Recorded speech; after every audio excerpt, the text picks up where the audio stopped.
Hello students. Today we are going to start the next part of the chapter Human Health and Disease, that is immunity.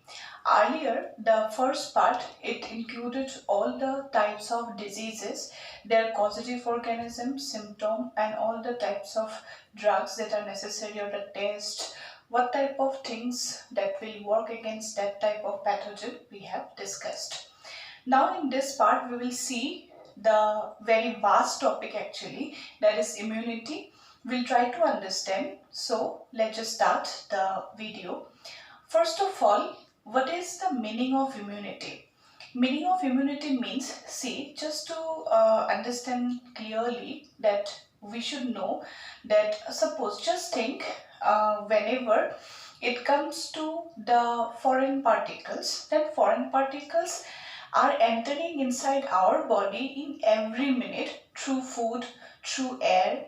Okay, so that's why what happened, a number of pathogens every time our body have to deal with, and whenever our body face those type of pathogen, then what happen, the pathogens will be killed. Okay, very often we can kill the pathogen, and if our immune system do not work or fail, then only will suffer from the diseases. Okay, if you take the example that our body is a city, then in that city, to fight against the mobs or the thief, what we have, cops or the detective. What happened in the immune system of our body is also the same thing like cops or detective. So what happened, those cops are going to fight and the detective are going to see or check those thief. Okay, so same thing is happening inside our body also. It is very much interesting. So just slowly, part by part, try to understand and relate with you. Okay, so first of all, immunity means, what is the definition of immunity? That our body exposes to different type of pathogen through the air passage, that is from windpipe as well as from the food pipe. But from all those type of pathogens, we do not suffer from diseases. Okay, so this is the capacity of the body to fight against the pathogen is our immunity. Okay, and this immunity we will discuss in a chapter, that is immunology, which deals with not only the process by which we will fight against those pathogens, along with that we will see also the allergic reactions, then we will see some diseases, autoimmune disorders, disorders of the immune system, then along with that we will see sensitivity, the intensive sensitivity of the body. Together, the whole things together we will call the immunology, that branch of biology that deals with all the allergy or intensive sensitivity or the diseases related to the immune system is known as immunology. So first of all, we'll see that how many types of immunity we have. Okay, so if a pathogen enters inside your body, then the barriers they're present, they're going to defend that that pathogen. And pathogen, we will use a term here, that in the pathogen surface we have some specific structures, they're known as antigen, which can showcase itself in our body that it is a foreign particle. So that part which is actually showcasing the pathogen as a foreign body, what we can call the antigens.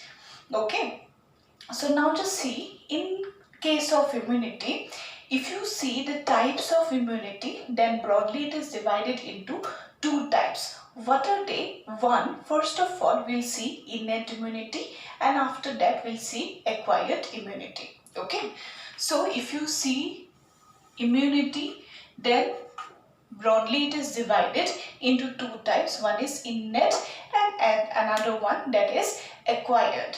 Now, what is the meaning of innate and acquired immunity? Okay, so as the name suggests, what is the meaning of innate? Innate means right from the birth. Okay, so from the birth, right from the birth, whatever the immunity we have, that is known as innate immunity.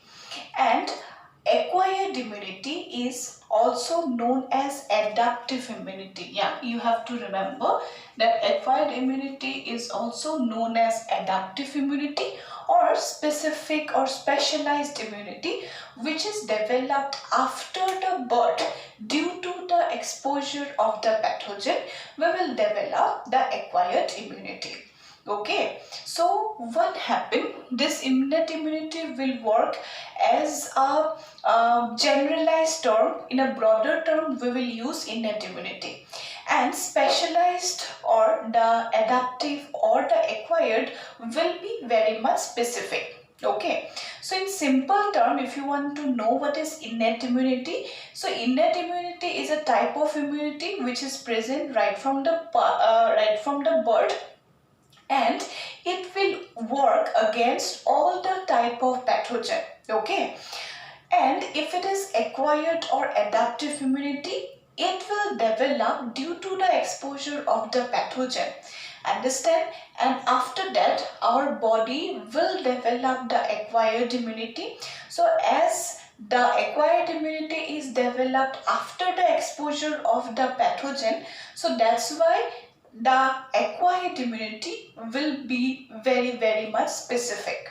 Okay, just for example, if you try to differentiate innate and acquired, then you should know that this innate immunity will work against the bacteria, virus, all those things in the same efficiency. Okay, but if it is for acquired immunity, it will have a different function for or different type of cells or protein for virus, different type of viruses, different strains of viruses, as well as for the bacteria also. They will have different varieties of antibodies or the proteins or different type of cell or the T cells. Okay, so we'll come to that. So what is acquired? Acquired will be, that's why, very much specific. Why? Because it is developed after the exposure, right? But before the exposure of the pathogen, innate immunity is present. So that's why it is not at all actually specific. It will work for all the type of pathogen. Suppose in that city, first of all, before to the mob that is entering, then we will have the policemen. So those policemen will not understand what type of instruments the mob will take. Okay, so that's why all the policemen will have the general all the things which will defend those mobs. But once the policemen will be attacked by the mobs and they will understand what instruments they're carrying or what type of those type of, suppose any type of gun, or suppose what type of gun they're using, depending upon that, the policeman now will adapt that yes, those mobs will have that type of gun. So that's why to prevent them, we need to have also more specialized type of protection according to the specialization of the mobs. So what happened? This acquired immunity will be like that. That means it is already have its that knowledge, okay, or the memory of that foreign particle. So that's why the acquired immunity will be more specific. Okay, but if it is in case of innate immunity, it is not at all specific because it is working for all the type of foreign particle in the same efficiency. Okay. First of all, whenever a pathogen enters, suppose a foreign particle trying to enter inside your body, then what happened? This innate immunity will be present. Okay. So before the exposure of the suppose pathogen, our innate immunity will be present right or before that. Okay, and after some time, okay, after the exposure also, our different type of cells that will be included within the innate immunity will work all for the pathogens. But what happened? Acquired immunity, it is also known as delayed immunity. Why? Because first of all, innate immunity will fight against those pathogens, and whenever innate immunity understands the knowledge about that pathogen, then it will give or signal the acquired immunity. Then after taking the knowledge of the innate immunity, acquired immunity will become more and more specialized or developed, and after that it will become more and more specialized and specific, and after that it will kill that pathogen.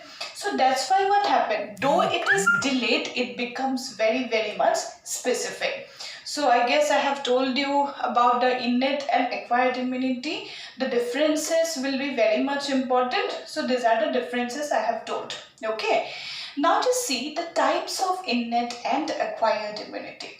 If it is innate immunity, let's just see. First of all, we have 4 different types of innate immunity. What are they? Physical, physiological, cellular, and cytokine. Okay. Now, what is physical type of innate immunity? See, under the physical type of innate immunity, you are going to have this barrier, first line, that is skin. So if a pathogen try to enter inside your body, it cannot directly enter. Why? Because a very thick, tough cutaneous layer, the skin we have, so this skin will not allow the pathogen directly to enter inside your body. Okay, so that is the physical type of barrier. So skin is the largest organ, which is very much tough and specialized, not specialized, but it will work for all the type of pathogen.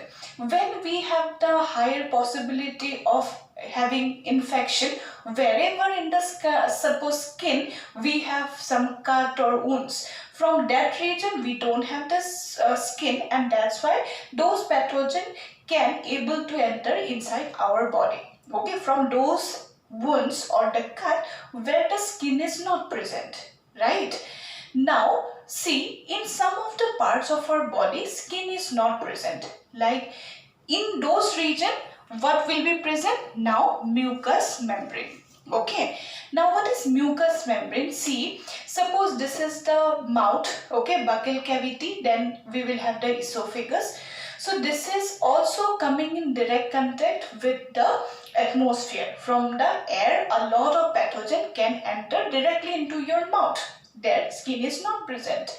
Suppose the respiratory tract, that is also one type of membrane which can directly get exposed to the pathogen, because every time we inhale air, and along with air lot of pathogen can enter. As well as the urinogenital tract. So from the urinogenital tract also it is exposed. So from the urinogenital tract also a lot of pathogen can enter where skin is not present. So what happened in those specialized or specific regions where we have the mucous membrane? What are they? One is GI tract, second one is urinogenital tract, and the third one is the respiratory tract. So in those tracts, what we have? The mucus, and that mucus is able to, it's capable of killing the pathogen. Okay, so this is coming under the physical barrier, which suppose work or will defend the pathogens in the first time. A pathogen try to enter inside your body from the outside, so it have to invade the skin, then only it can enter. And if the pathogen is entering into your body through the mouth, then the mouth, the buccal cavity or the nasal chamber or the urinogenital tract will be lined by mucus. So that mucus will be provided with lots of specific characteristics which can kill the different type of varieties of pathogen. So this is the physical innate immunity or physical, these are the physical barriers. Now after that, move to the next type of barrier. This is physiological barrier. Now what is physiological? See, very often suppose the pathogen have entered invading the physical barrier, then after that that pathogen have to even overcome that physiological barrier too. So what is physiological barrier? See, our body will also prepare itself so that the pathogen, if cross barrier will die by various means. What are the means? Suppose first one, that is fever. Okay, so one thing we should know, that fever is not a disease. This is actually a sign, and this is our defense, right? So what happens, somehow with the nasal chamber, suppose a pathogen have entered. Okay, our physical barrier cannot defend that pathogen. Then what happen, our body try to restrict the growth of that pathogen by increasing the temperature of the body, so that that specific temperature can be unfavorable for the pathogen, and the pathogen cannot grow in their number, or microbes cannot grow. Okay, so that's why what happened, fever is good, isn't that? Fever is good for our body. This is one defense mechanism. And suppose the temperature it is rising, this is good for our body. That means it is making more adverse environments, so the pathogen can die. Okay, so very often what happen, whenever we suffer from fever, suppose we don't know what that disease is, and we used to take the fever decreasing tablets, drugs, or simply we will take suppose patti, where it can decrease the temperature by taking water or chilled water and having a patti on your head. This is actually not good. It is not actually should be done. Why? Because our immune system is making an environment where the foreign particle cannot grow. Okay, and if we are trying to decrease the temperature by taking a patti, then we are making actually the environment favorable for the pathogen, isn't that? So that's why fever, if we have fever, we should take that temperature. Okay, because we should know that that fever, that feverish condition, or that high temperature may able to kill that pathogen, or do not allow the growth of that microorganism. So this will come under the physiological barrier first, that is fever. Second one is acid. Okay, now see, first of all, if you see the physical barrier, I have told that this is GI tract, gastrointestinal tract, which have mucus. Now suppose a pathogen is strong enough that it can now withstand itself in the mucus lining. It will directly enter into your gastrointestinal tract. From the esophagus it will reach the stomach. Now what happened, the stomach is going to have a very adverse environment where the pathogens cannot survive. What is that? That is our pH. Hydrochloric acid is a acid which have the pH of 1.2 to 1.8. It is highly acidic, and in that acidic environment, any pathogen, any living organism, microorganism cannot survive. Okay, so that's why this is actually also, yeah, this acid will help in digestion, but this acid will be helpful for another function too. It is having an immunological function. What is that? It can kill that pathogen by its highly acidic value. Okay, highly acidic pH. Now come to the next, that is bile. See, suppose in the intestine region, suppose first of all in the stomach region we have the acid, the pathogen have survived in that adverse environment also. Maybe it can take the acidic pH. Then after that the pathogen have to reach the intestine. But once it is reaching the intestine, what will happen? In the intestine we have bile. Bile have the basic pH. So if the pathogen have not died in acid medium, maybe it will die in the basic medium. Okay, so that's why we have alternate pH, that if someone dies in acidic medium, someone will die in the basic medium. So that's why this bile will also give us a physiological barrier. Next one, see, earwax. So what is earwax? We know this is actually the external auditory meatus, that 3 cm length. Just after that we will have the external auditory meatus. This is the region where it is filled with earwax. Earwax is also known as cerumen in biology. So So that cerumen have also this capacity to kill the pathogen or trap the pathogen so that the foreign particle cannot reach our middle ear. So this earwax also can prevent the pathogen. Okay. Fifth one, that is lysozyme. Okay. Now what is lysozyme? You can see the mouth that is going to have saliva. One adult healthy individual will produce around 1.5 liter of saliva per day. And in that saliva, what is present?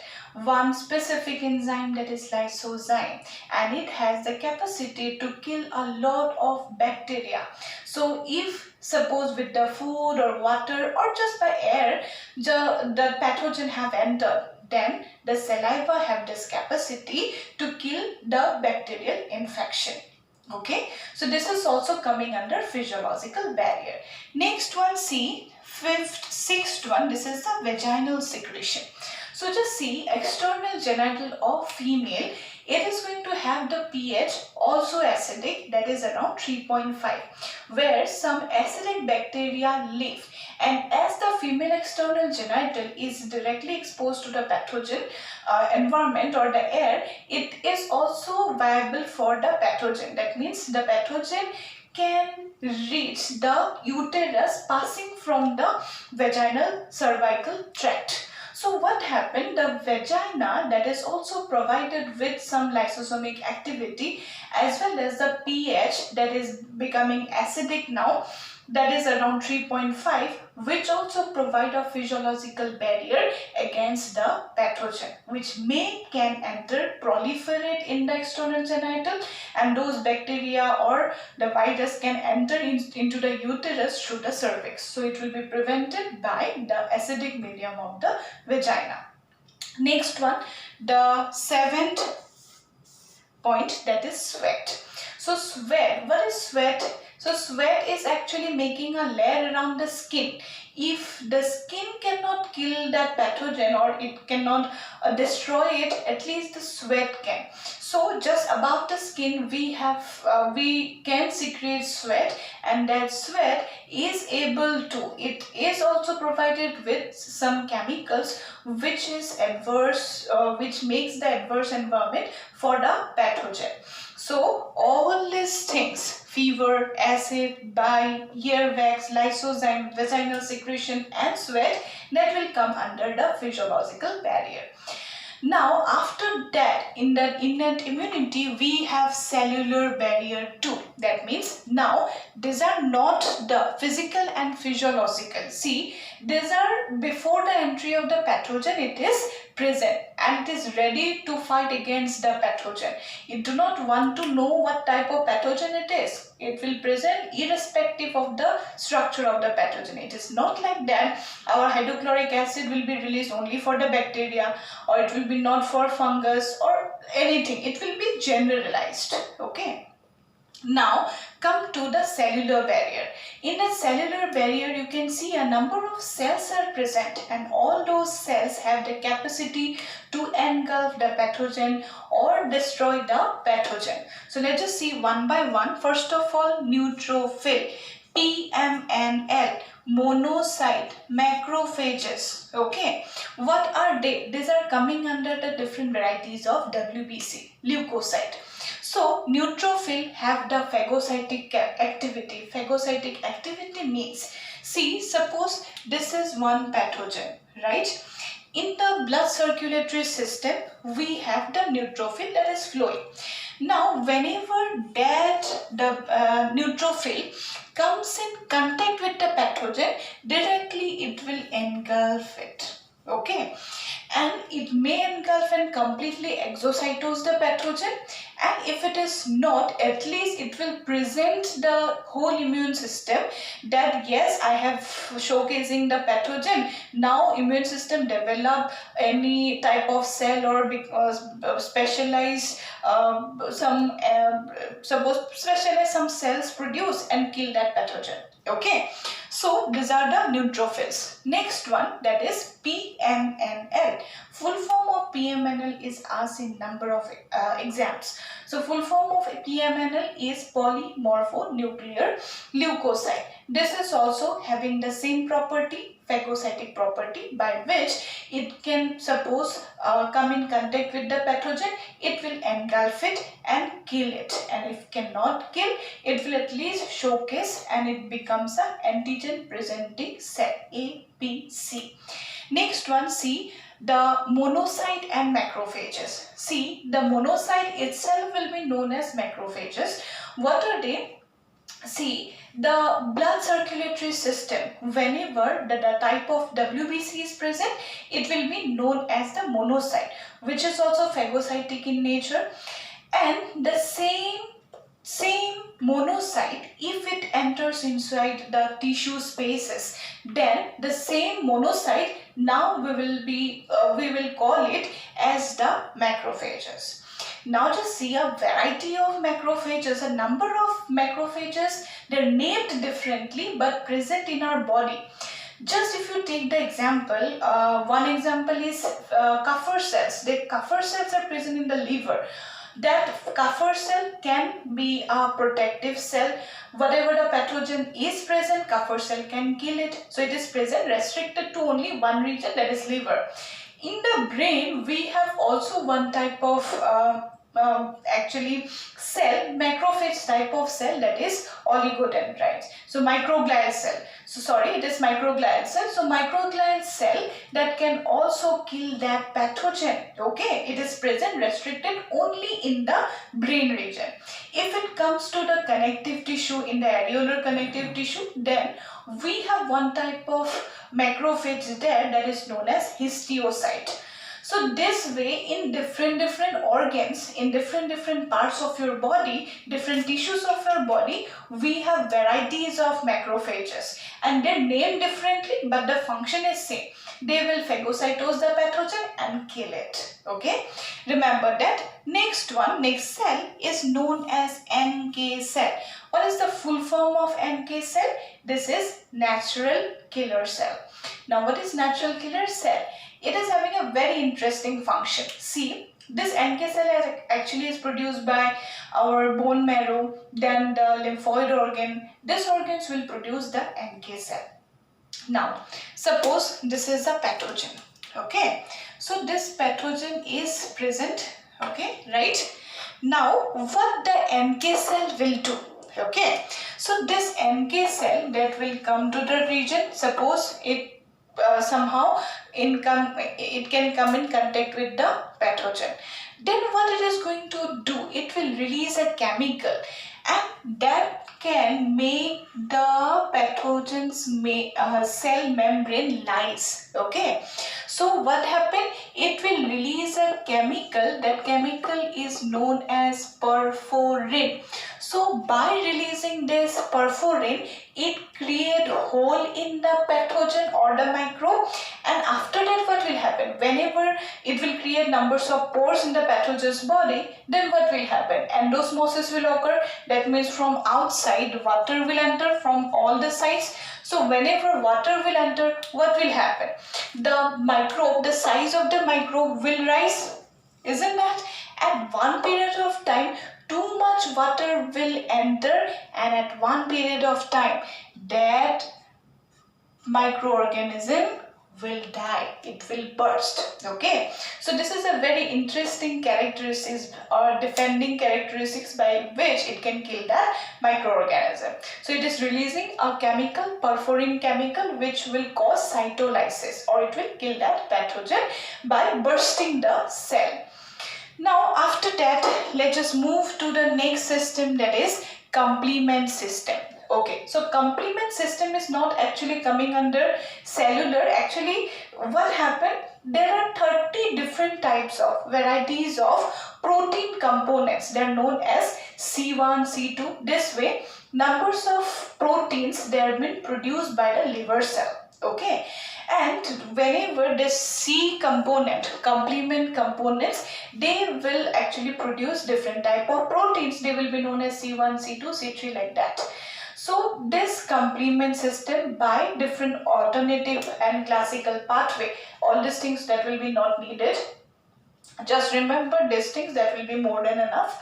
So what happened by this complement system, these are actually not the cells, these are the proteins. So by this complement protein, we can kill also the pathogen. Okay, suppose we have one type of protein component, that is C1, and we have C2, suppose C3. Okay, so in that what will happen, we're going to suppose that C1 component that will become separated, and it will divide, and it will form C1A, C2A, like that. Okay, C1A, C1B. Okay, similarly if C2 divides, it will form C2A, C2B. If it is C3, then it will divide itself to form C3A, C3B. So this way varieties of this complement proteins will be formed, and it is able to kill the pathogen by its way. Now come to the last type of innate immunity barrier. What is that? That is cytokine barrier. Okay, so what is cytokine barrier? See, it is interesting also. I can give you an example, that is interferon. Okay, now what is interferon actually? See, this is also a protein, right? So in that cytokine barrier, what happened? Suppose, just think, these are all cells. These are our own cells, right? Now there is a virus that is already suppose somehow entered inside the cell. Now it is present intracellularly. Okay, so this is the virus which have entered inside the cell. Now what will happen? We know that in the life cycle of HIV, we will discuss later, that in the life cycle of HIV we will see that inside our own cell the viral progenes will multiply, and it will form a number of cells living inside our own cell. Viral progeny will be produced. Okay, so what is happening, that in our own cell, if suppose pathogen have entered inside it, then what will happen? A number of viral progenies will be produced. Okay, so that's why our virally infected cell, okay, so this is the virally infected cell which will release a chemical, that is interferon. Okay, and that interferon will restrict the enzyme that will be necessary for the viral multiplication. Okay, so multiplication. So what happens? Suppose a virus need enzyme A to multiply, right? Now what happened? The virally infected cell will release this interferon, and this interferon will stop this enzyme to form. Okay, this enzyme will not allow to be formed. So that's why if the viral enzyme will be not produced, or it will not able to get activated, then what will happen? Though virus is present, virus will not able to multiply. So this is one very interesting type of system by which actually, if we cannot kill that virus, at least we can restrict the growth. So the virally infected cell, it will die, but it will actually create a shield to be not affected by the viruses from the further infection. So this cell will be not affected by the viruses further on. Okay, so they are known as the cytokine barrier. So what are they? So I have given only one example, that is interferon. So suppose one disease, that is HIV. So if an individual have HIV, and after that they have to have a medication. So in that medication, or in some other viral infection, interferon is injected, and whenever interferon is injected from outside, your body is not able to sufficiently produce the interferon, then what happens? It is injected from outside. Maybe by taking this interferon, we can able to decrease the viral growth or multiplication, and this way at one period of time the virus will disappear from our body. Okay, So all of them, see, under the cytokine barrier we have interleukin, we have the lymphokine, lots of cells are present, lots of defense mechanisms are there, lots of proteins are present. All of them, they have the capacity to kill the pathogen, okay, that will come under the innate immunity. Okay, that means right from the birth you will have the WBC. Right from the birth you are going to have all this acid, bile, airwax, skin, mucous membrane, everything will be present prior to infection. So that immunity which is present along with us from the time of birth, and it will provide you immunity irrespective of the type of pathogen, that will be known as the innate immunity. So these are all the type of innate immunity. Hope you have understood. Okay, now come to the next type of immunity. So in the next type of immunity, we have one specific type of immunity that is known as acquired, specific or adaptive type of immunity. Now, suppose the pathogen have entered inside your body, right? Then after that our innate immunity will try to defend that pathogen. Then after that this pathogen have not died. Okay, then what our body will do? Our body will give a signal to the acquired immunity.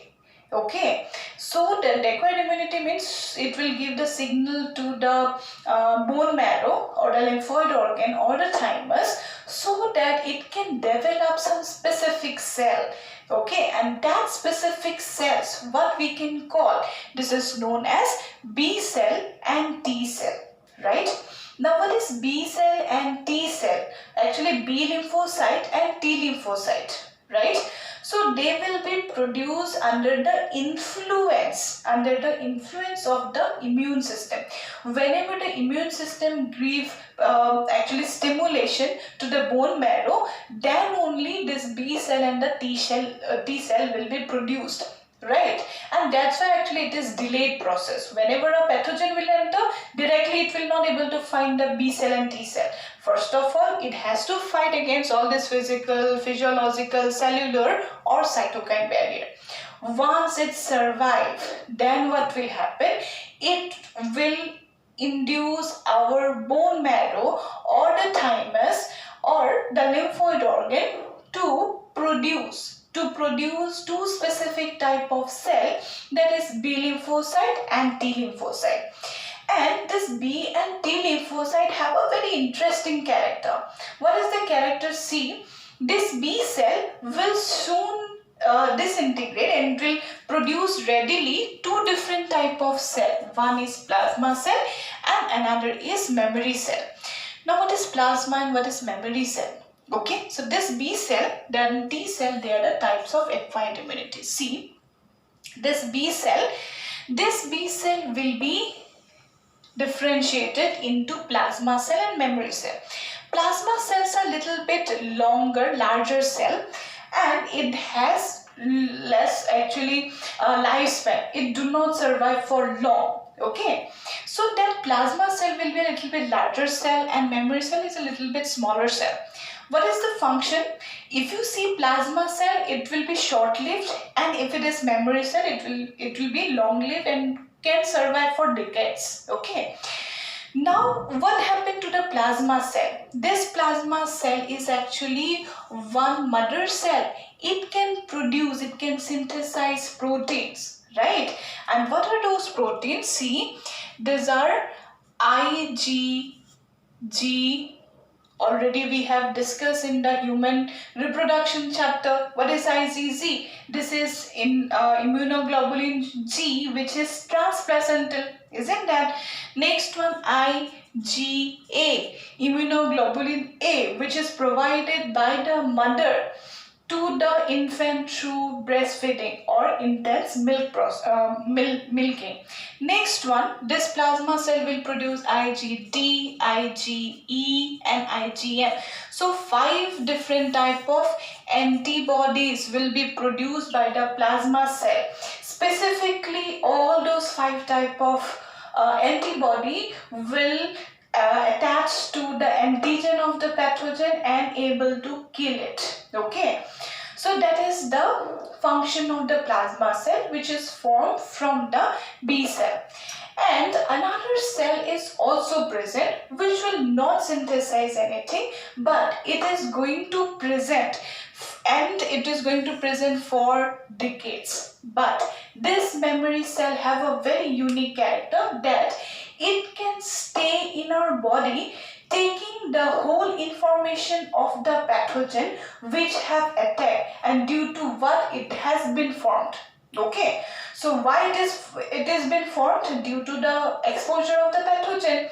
So that memory cell will receive all the information of the pathogen and how it will be killed, how many oligosaccharide or how many antigen presenting antigens are present on that pathogen. That all informations will be taken by the memory cell, and that memory cell will undergo mitosis. It will live in our body for huge time, maybe 10, 20, for long life, for the whole life long. So this is B cell, right? Next, T cell, that will be also specific, and T cells will be rather even more specific. Okay, so what happened to the T cell? See, we have 4 different type of cell, and yes, there is another type of cell here. Okay, I have written here. See, this T cells, they are cytotoxic. C for cytotoxic, TH for helper, TS for suppressor, and TM for memory cell. Okay, so what are the function of all the cells? Okay, so whenever the stimulation is there to the bone marrow, then the T cell will be formed in the bone marrow. Then it will come to the thymus so that it can get matured, and after that from the thymus it will be specialized to function. Okay, so we will have 4 types of cells, right? So first of all, C type cytotoxic cell. So cytotoxic cell will have the same function like this. Okay, NK cells. What was the function? That it release a perforin chemical and it can create pores and it can kill that pathogen, right? So cytotoxic cell is also a same type of cell who can make pores in the pathogen's body surface and it can kill that pathogen, but it is very much specific. It is specialized to only that type of pathogen, suppose. Okay, so that cytotoxic killer cell, we can call also cytotoxic killer cell, who once formed, it's become very much specialized and specific and can release a chemical known as perforin, who can create pores in the microbe, and the microbe will enlarge, will swell, and at one period of time it will burst. Okay, so that is the function of cytotoxic cell. Next one, T helper cell. Right? What is T helper cell? T helper cell is actually going to help. It is going to help the B cell and T cell to get activated soon, or it will help the B cell to produce antibody and T cell to produce more cytotoxic killer cell. So that is the function of T helper cell. T helper cell will just like a fuel, okay, fuel to the acquired immunity. So it will help the B and T cell to do its own job. Okay. Next one is T suppressor cell. See what happened. Cytotoxic cell is just like type of cell which once it has been formed, then after that it will go destructing the whole pathogen and pathogen numbers, and once it is start to activate, it will try to kill even our own cell. It will not able to distinguish the self and non-self. It will kill, so it will kill whether it's your own cell or not. Okay. Now what happened? This suppressor cell will have this function that it will stop that cytotoxic cell, that the further our own or the self cell will not be destroyed. So suppressor cell will have this function that it will give the cytotoxic killer cell that information that now you can stop, you have killed all the pathogen, now you can take rest. Okay, so that it cannot kill our own cells, right? So that is the function of the suppressor T cell. It will suppress the cytotoxic killer cell from affecting our own own cell. Now after that we'll see the next one, that is memory cell, which have the same function like the B memory cell. Now for the T lymphocyte also we have a cell which will take all the information from the pathogen, and this will be known as the memory T cell. Okay. Now we will have we completed the innate and the acquired immunity. Now there are two another terms that will be associated with it. What are they? One is humoral and another is cell mediated. Okay. Now what is humoral and cell mediated type of immunity? Humoral immunity is also known as antibody mediated immune system, AMIS. Next, cell mediated immunity, that is also known as CMIS, cell mediated immune system. So what is humoral immune system? The humoral immune system will comprise of the antibody that is formed from the B cell, and cell mediated immunity is nothing but the cells which is produced from the T cells, right? So cell mediated immunity will comprise from acquired immunity, that type of cell, as well as from the innate immunity, that neutrophil, BMNL, monocyte, macrophages and cell, these cells. Okay, that will provide cell mediated acquired immunity, this cell, and innate immunity, these cells, right? That will be cell mediated immunity. And if it is humoral immunity, then remember, humoral immunity will not associated with any cell. What is that? Humoral immunity will be the protein factors. So protein factors will be this is complement system, right? Then the cytokine barriers, as well as this B lymphocyte, they have produced the antibodies, right? IgG, IgA, D, E, M. So all these protein factors, okay, this one, this will constitute the humoral immunity, where there is no cell, only the proteins present, and those proteins can also kill that pathogen. And if it is cell mediated immunity, we will get cell also in the innate and acquired, isn't that? So that will constitute the cell mediated immunity. So just remember the abbreviations, right? AMIS and CMIS, humoral and cell mediated immunity differences, and innate and acquired immunity differences.